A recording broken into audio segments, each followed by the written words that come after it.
Assalamu alaikum class. Now let's start your new topic and we will discuss about experiment, law, principle and theory in this topic.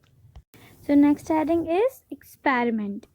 When the hypothesis is suggested, according to your reasoning, you will design an experiment to test your hypothesis. So how you will perform an experiment? So scientists basically perform an experiment and they divide a pupil or their object into two groups. First is control group and second is experimental group.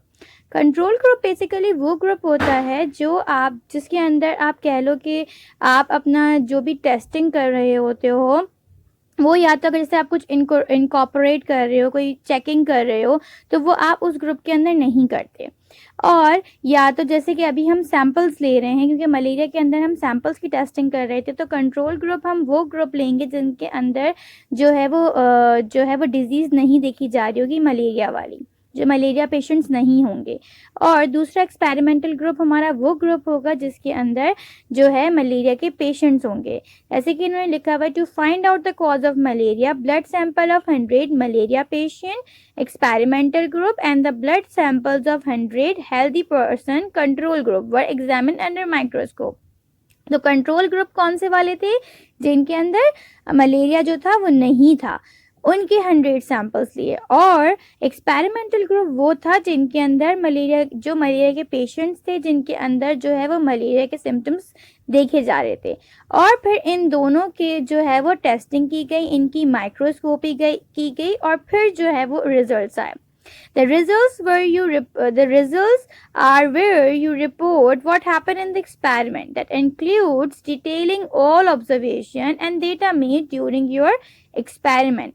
Results verify the hypothesis. In the case of malaria, it was found that all the malaria patient experimental group have plasmodium in their blood, whereas the blood samples of healthy persons control group were free from Plasmodium.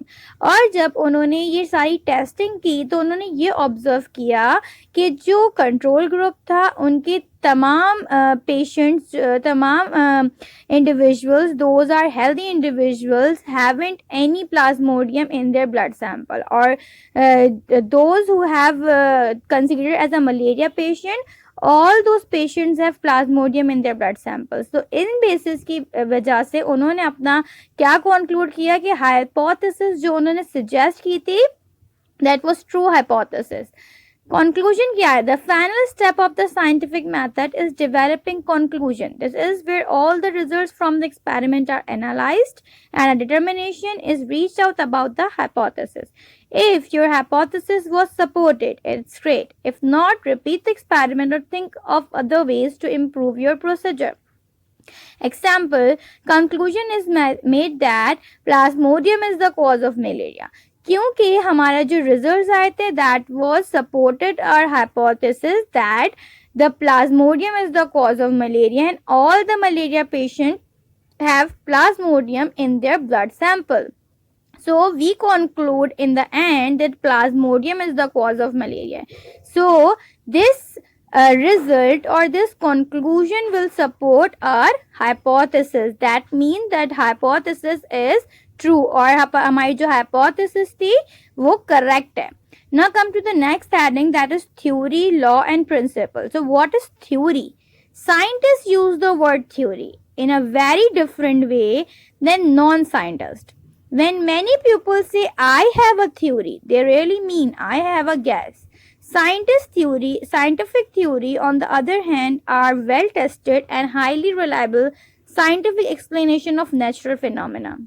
They unify many repeated observation and data collected from lots of experiment. For example, theory of evolution. जब हम scientist ये बात बोलते हैं कि we have a theory और I have a theory, that really means that they have a theory. When they are saying they have a theory, तो वो they are not saying on the basis of assumptions. वो उनके पास well tested reports with full of data, result and conclusion. After they saying they have a theory, जब उनके पास तमाम तरह के prove होंगे जो उनकी बात को सपोर्ट कर रहे होंगे तो फिर वो एक थ्योरी देते हैं. ठीक है, तो थ्योरी, जब साइंटिस्ट कहते हैं कि आई हैव अ थ्योरी, तो वो इस बात को मीन करते हैं that they have a theory, क्योंकि उसके पास उनका पूरा सपोर्ट होता है, पूरा बैकग्राउंड होता है, और उसके बाद वो कोई थ्योरी जो है वो पेश करते हैं, जैसे कि इन्होंने एग्जांपल दी है theory of evolution.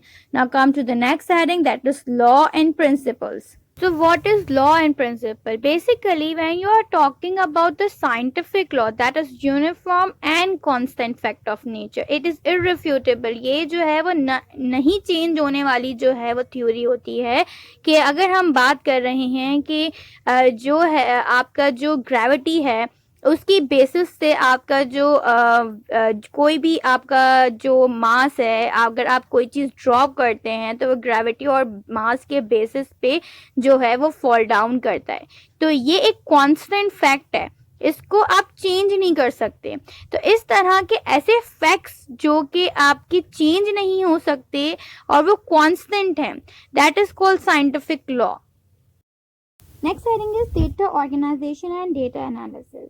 For example, when you are analyzing your data and some results occur which does not support your hypothesis, so you just trash those datas. So ऐसा नहीं होता कि if the data is not supported your hypothesis, you will trash that data. आपको अपना हर एक data का बिल्कुल जो है वो रिकॉर्ड रखना होता है, either it supports your hypothesis or either not. ठीक है, ऐसा नहीं है कि आप जो है एक चीज़ को अगर वो आपके हाइपोथेसिस से नहीं सपोर्ट कर रहा होगा तो आप उसको रॉन्ग कर देंगे या आप उसको हटा देंगे, कहेंगे भाई ये तो जो है वो बाय चांस हो गया या जो भी है ये ऐसे आ गया. ऐसा नहीं होता, क्योंकि सिर्फ आप नहीं होंगे जो आपकी हाइपोथेसिस के ऊपर काम करेंगे. So many scientist will test your hypothesis कि आइदर इट्स ट्रू और नॉट. ठीक है, सिर्फ आप ही नहीं, आपका काम के बेसिस पे ऐसा नहीं होगा कि जो है वो एक थ्योरी जो है वो डेवलप्ड हो जाएगी.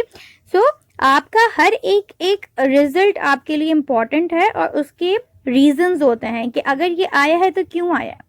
फॉर एग्जाम्पल, अगर आपके किसी एक पेशेंट के अंदर जो है वो प्लाज्मोडियम नहीं आपको दिख रहा और किसी और तरह का पार्टिकल्स दिख रहा है या अननोन पार्टिकल जो है वो आपको दिख रहा है, तो आप कहेंगे क्योंकि प्लाज्मोडियम नहीं दिख रहा तो मैं इस सैंपल को जो है वो बिन कर देता हूँ और मैं इसको नहीं रिकॉग्नाइज करता. तो ऐसा नहीं है, आपको उसको देखना चाहिए, क्या पता वो कोई और स्पीशी हो सकती है पैरासाइट की. आपको हर चीज़ को देखना होता है, हर एक सैंपल और एक रिजल्ट आपके लिए इम्पोर्टेंस रखता है कि वो कैसा है. अगर आप कोरोना की बात करें तो अगर आप देखें तो कोरोना के भी बहुत सारे स्ट्रेन्स हैं. तो ऐसा नहीं करते साइंटिस्ट के अगर कोई और स्ट्रेन आया है तो उस स्ट्रेन को वो उठा के फेंक देते हैं कि भाई नहीं ये तो पहले वाले स्ट्रेन से मैच नहीं कर रहा तो ये कोरोना नहीं है, और या तो जो है ना ऐसा ना हो कि हमारी बात जो है वो रॉन्ग हो जाए. तो ऐसा वो नहीं करते, वो हर एक स्ट्रेन को जो है वो कंसीडर करते हैं और वो देते हैं कि भाई ये भी हमारे रिजल्ट्स में आया है, ये भी हमारे रिजल्ट्स में आया है. तो हर तरह का रिजल्ट हमारे लिए इम्पॉर्टेंट होता है जब हम डेटा निकालते हैं और उसकी एनालिसिस करते हैं. तो each and every factor was important in our data. तो हमने हर तरह के डेटा को, हर तरह के रिजल्ट को कंसीडर करना है और उसको नोट डाउन करना है. ना come to the graph chart. अब इस चार्ट में आपको देखें कि आपको नीचे इन्होंने मंथ्स नेम दिए हुए हैं और आपके जो आपका जो एक्स एक्सिस है उस पर इन्होंने आपको मंथ्स नेम दिए हुए हैं और जो आपका वाई एक्सिस है उस पर इन्होंने आपको नंबर दिए हुए हैं, नंबर ऑफ पेशेंट की, कितने नंबर ऑफ पेशेंट्स आए हैं. अब इसमें आप देखें, इसमें बार्स जो हैं वो वेरी कर रहे हैं. अब जो 1 फरवरी का बार है उसमें आप देखें मोर देन 1500 पेशेंट्स जो हैं वो उनका जो है ऑब्जर्व हुए हैं.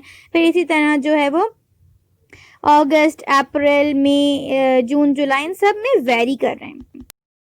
लेकिन जो पीक फैक्टर आया है पूरे ईयर में, जो पीक फैक्टर आया है जिसमें मलेरिया के पेशेंट सबसे ज़्यादा जो हैं वो ऑब्जर्व हुए हैं, जो ये ब्लैक लाइन में अक्टूबर आपको दिख रहा है, इसको हम क्या कहेंगे, इसको हम पीक फैक्टर कहेंगे, जिसमें हमारे नंबर ऑफ पेशेंट सबसे ज़्यादा हाईएस्ट होंगे. ठीक है, तो इसमें हमारे 6000 पेशेंट्स जो हैं वो पाकिस्तान में जो हैं वो रिपोर्टेड हैं कि अक्टूबर में इतने ज़्यादा पेशेंट्स जो हैं वो हमारे जो हैं वो ऑब्जर्व्ड हुए हैं, ठीक है। तो इस तरह से जो है वो डेटा एनालिसिस होती है कि भाई इतने पेशेंट्स आए, इतने नहीं आए, और ये इन्होंने आपको पूरे ईयर का ग्राफ दिया हुआ है, या आपको बार चार्ट दिया हुआ है जो कि आपको मलेरिया केसेस के बारे में बता रहा है, ठीक है। इन्होंने 2016 और 2017 के बीच की आपको रिपोर्ट दी हुई है। नेक्स्ट अब अपने दूसरे चार्ट में आ जाएं। अब इधर पाई चार्ट में इन्होंने आपको क्या दिखाया हुआ है, रेशियो ऑफ डिजीजेस दिखाया हुआ है कि आपके कितना किस डिजीज का रेट जो है वो हाई है। सबसे ज़्यादा जो इसमें हाई रेट है वो किसका है, एक्यूट रेस्पिरेटरी इन्फेक्शन। जो हमारे रेस्पिरेटरी इन्फेक्शन होते हैं उनका सबसे ज़्यादा हाई रेट है, क्योंकि एक तो वो जो है हमारे जो ट्रांसमिशन है उनका वो बहुत ईजी होता है, क्योंकि वो बाय एरोसोल्स और बाय ड्रॉपलेट्स इनके ज़रिए जो है वो ट्रांसमिट हो जाते हैं। नेक्स्ट जो है वो मलेरिया का है, क्योंकि जो मलेरिया है वो जो एनोफिलस मॉस्किटो है, क्योंकि यहाँ पर जो है इतनी ज़्यादा पॉल्यूशन और ये जो गंदगी है, गार्बेज वगैरह, इसकी वजह से मॉस्किटो ज़्यादा से ज़्यादा बनते हैं, पैदा होते हैं, उसकी वजह से इसका रेट हाई है। उसके बाद आप डायरिया पे आ जाएं। डायरिया भी क्यों हमारा इसका रेट है, क्योंकि यहाँ पर जो पानी आता है वो जो है वो पॉल्यूटेड वाटर होता है, साफ नहीं होता। Next dysentery. डायसेंट्री भी सेम जो है वो डायरिया तरह से होती है, पर इसमें ब्लडी स्टूल जो है वो पास होता है, तो ये ज़्यादा डेंजरस होती है as compare to diarrhoea. Organism which are involve in dysentery that are salmonella and shigella. अच्छा, ये जो होते हैं इनका क्या होता है कि ये भी जाहिर है कि पॉल्यूशन और जो है वो साफ पानी नहीं मिलेगा तो डायसेंट्री कॉज होगी। उसके बाद आपकी नेक्स्ट डिजीज है स्केबीज। स्केबीज का भी क्या है कि आपकी ये स्किन इन्फेक्शन होता है, स्किन डिजीज है, और ये भी पुअर हाइजीन की वजह से कॉज होती है। उसके बाद इन्होंने अदर्स लिखा है 3%, मतलब अदर्स 3 में इन्होंने ये आपको बताया है कि इसके अलावा भी और अलग अलग तरह की जो है वो डिजीजेस होती हैं जिनका रेट बहुत ही लो है, उसको इन्होंने 3% से जो है आपको दिखा दिया है। तो ये पूरा आपका क्या था, पाई चार्ट है, इसको हम पाई चार्ट कहते हैं, और जो हमने ऊपर पढ़ा है that is called bar chart.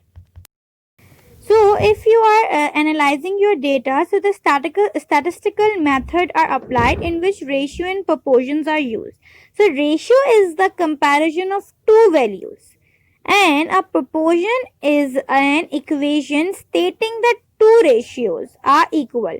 अच्छा, अब इसमें क्या हो रहा है, जैसे इन्होंने आपको एग्जांपल दी है, for example a flower has 4 sepals and 12 petals. तो अब ये दो वैल्यूज हैं, अगर आप इनको जो है वो कंपैरिजन करेंगे तो आप क्या लिखेंगे, 4:12। तो ये आपने कंपैरिजन करा कि 4 सेपल्स हैं और 12 पेटल्स हैं। अब ये कह रहे हैं the ratio can be expressed as an equivalent fraction 1:3। 4 का जो 12 का रेशियो है वो क्या निकला, 1:3। 4 1 जा 4, 4 2 जा 8, 4 3 जा 12। तो क्या निकला रेशियो, 4 का हमने टेबल से पढ़ा, 4 1 जा 4, 1 आ गया, और 4 3 जा 12, क्या आ गया, 3 आ गया। तो ये क्या आपका निकला रेशियो, 1:3। तो अब आप इसको प्रोपोर्शन में किस तरह लिखेंगे, 4:12 प्रोपोर्शन 1:3। तो जो ये 4 और 12 का रेशियो था, जब आप इसको प्रोपोर्शन में लिखेंगे तो क्या लिखेंगे, 1:3। समझ आ रही है बात। तो ये आपने 4 को 12 को किस में कर दिया, जब आपने इसका वैल्यू निकाली तो क्या निकली, 1:3, ठीक है। Mathematics as an integral part of the scientific process. अच्छा, इन्होंने एक एग्जांपल दिया आपको कि फॉर एग्जांपल आप जो है इंसेक्ट्स पॉपुलेशन के बारे में पढ़ रहे हैं, तो आप एक फील्ड में जाएंगे और उसके पॉपुलेशन को आप काउंट करेंगे, और फिर उससे आप एस्टिमेट लगा लेंगे, अदर स्पेसिफिक रीजन्स को आप जो है उसका एस्टिमेट लगा लेंगे। तो इन सब के लिए आपको मैथमेटिक्स की जो है वो नीड होती है। फॉर एग्जाम्पल जो हम मैथमेटिक्स के लिए जो सारी चीज़ों का जो एक एस्टिमेट निकालते हैं, उसमें हम सारी चीज़ों को कंसिडर करते हैं। फॉर एग्जांपल अगर हम पॉपुलेशन रेट निकाल रहे हैं तो उसमें हम डेथ रेट भी काउंट करेंगे कि भाई कितनी डेथ हो रही हैं, कितनी बर्थ हो रही हैं, इसी लिहाज से कितने वहाँ पर जो है वो रेशियो है, फीमेल और मेल का रेशियो है। उसके बाद फिर हम देखेंगे कि भाई जिस तरह से हर तरह के इन्वायरमेंट जो है वो हर तरह की लिविंग स्पीशी पे जो है वो इम्पैक्ट डालता है।